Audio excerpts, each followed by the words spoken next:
Year rings organise ചെയ്യാനായിട്ട് ഈ egg tray ഞാൻ യൂസ് ചെയ്തതൊന്നും കളയുന്ന സ്വഭാവം ഇല്ലാത്തതുകൊണ്ടാട്ടോ. പക്ഷെ കുറച്ച് നാൾ കഴിഞ്ഞപ്പോൾ ഇതിൻ്റെ അവസ്ഥ ഇതുപോലെയായി.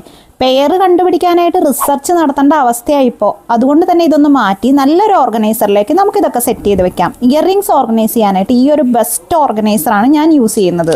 നമ്മുടെ സൗകര്യത്തിനനുസരിച്ച് കമ്പാർട്ട്മെന്റ്സ് സെറ്റ് ചെയ്യാനായിട്ട് ചെറിയ ചെറിയ ഗ്രിഡ്സ് നമുക്ക് ഇതുപോലെ സെറ്റ് ചെയ്ത് വെക്കാം. വലിയ ഇയർ റിങ്സിനായിട്ട് വലിയ കമ്പാർട്ട്മെന്റും ചെറിയ ഇയർ റിങ്സിനായിട്ട് ചെറിയ കമ്പാർട്ട്മെന്റും ക്രിയേറ്റ് ചെയ്യാം.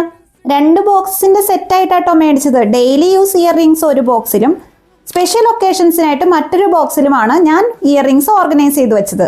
ഒരു ബോക്സിൽ നമുക്ക് 36 കമ്പാർട്ട്മെന്റ്സ് വരെ ക്രിയേറ്റ് ചെയ്യാം. ട്രാവൽ ഫ്രണ്ട്ലി ആണെന്ന് മാത്രമല്ല മൾട്ടി പർപ്പസ് ആയതുകൊണ്ട് ചെറിയ ഐറ്റംസ്, സേഫ്റ്റി പിൻസ് പോലത്തെ ഏത് ഐറ്റംസ് വേണമെങ്കിലും ഇതിൽ നമുക്ക് ഓർഗനൈസ് ചെയ്ത് വെക്കാം. പെയർ തിരിച്ചു വെക്കുന്നത് കൊണ്ട് തന്നെ ഒരെണ്ണത്തിന്റെ പെയർ തപ്പി ഇനി നടക്കേണ്ട ആവശ്യമില്ലല്ലോ. ഇയർ റിങ്സ് കളക്ഷൻ ഉള്ളവർക്ക് ഈ ഒരു ഓർഗനൈസർ മസ്റ്റ് ഹാവ് ആണ് കേട്ടോ. പ്രോഡക്റ്റിന്റെ ലിങ്ക് ഞാൻ ടാഗ് ചെയ്തേക്കാം. ആവശ്യമുണ്ടെങ്കിൽ ചെക്ക് ചെയ്ത് നോക്കാവുന്നതാണ്. ഇനി ഇയർ റിങ്സ് തപ്പി നടന്ന് സമയം കളയണ്ടല്ലോ.